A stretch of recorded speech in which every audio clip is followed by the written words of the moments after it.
তিন দিনেও ব্রাহ্মণবাড়িয়ায় মাদক নিরাময় কেন্দ্রে চিকিৎসাধীন প্রবাসী ফোরকান হত্যার কুল কিনারা হয়নি।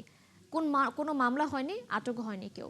মাদক নিরাময় কেন্দ্রের কর্মকর্তা কর্মচারীদের খুঁজে পাওয়া যাচ্ছে না। খোঁজ নেই ওই নিরাময় কেন্দ্র থেকে পলাতক ৩০ জন রোগীরও। জালালউদ্দিন রুমির তথ্য ছবিতে প্রতিবেদন।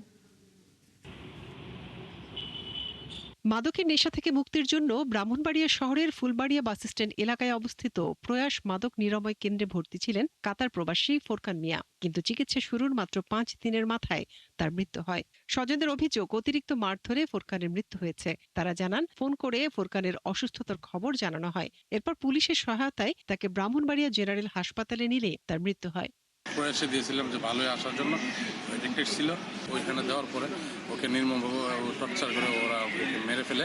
ওখানে যে ৭০ থেকে ৮০ জন পেশেন্ট ছিল তারা সবাই আইউটনেস, তারা সবাই সাক্ষী যে ওখানকার কর্তৃপক্ষ এবং কি এই যে মূল মালিক, যে ওনার যে একজন ভাতিজা আছে মোহাম্মদ সাকি নামে, সেই সাকি তাকে নির্মমভাবে মারে এবং কি ওই কর্তৃপক্ষ লোকজনই তাকে মারে এবং কি এই আইউটনেস ওই রুগীরাই আছে। এদিকে এই ঘটনার পর নিরাময় কেন্দ্রটিতে থাকা অন্যান্য রোগীরা আতঙ্কিত হয়ে পড়েন। এক পর্যায়ে বুধবার দুপুরে তারা ভবনের জানালা দিয়ে লাফিয়ে পড়ে পালিয়ে যান। খোঁজ মিলছে না কেন্দ্রের কর্মকর্তা কর্মচারীদেরও।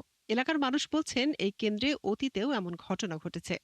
ইতিপূর্বেও মাদক নিরাময় কেন্দ্রে যুবক হত্যার ঘটনা ঘটেছে, তার কোনো বিচার আচার আমরা পাই নাই। গত কয়েকদিন আগে আমরা শুনতে পেলাম যে আরেকটা ছেলে এরকম মারা গিয়েছে, বিদেশি ছিল সে। এই ধরনের ঘটনা আরো বেশ আগেও ঘটছে। এখন আমি চাইতেছি যে এটা সুষ্ঠু তদন্ত হোক। জেলা মাদকদ্রব্য নিয়ন্ত্রণ অধিদপ্তরের ডিজি জানিয়েছেন, এই ঘটনায় সদর থানায় একটি সাধারণ ডায়েরি করা হয়েছে। পরিচালনা করতে গিয়ে কোনো লাইসেন্সের শর্ত ভঙ্গ করেছে কিনা সেই বিষয়ে আমরা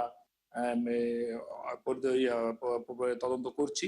বিশেষ করে এগুলা যেহেতু এখানে কোনো রেজিস্টার বা কোনো আলামত আমরা পাইনি, অনেকগুলো এখানে চুরি হয়ে গেছে বা লুটপাট হয়েছে, সেই ক্ষেত্রে এখনই আমরা আসলে সত্যি কিছু বলতে পারছি না, বা মালিক পক্ষ অনুপস্থিত, আমরা ওদেরকে পাইনি। কাতার প্রবাসী ফোরকান মিয়ার বাড়ি নবীনগর উপজেলার নাটঘর ইউনিয়নে। মাত্র ৫ মাস আগে দেশে ফেরেন তিনি। এরপরই মাদকে আসক্ত হন। মনিরা কাজুরি, ৭১।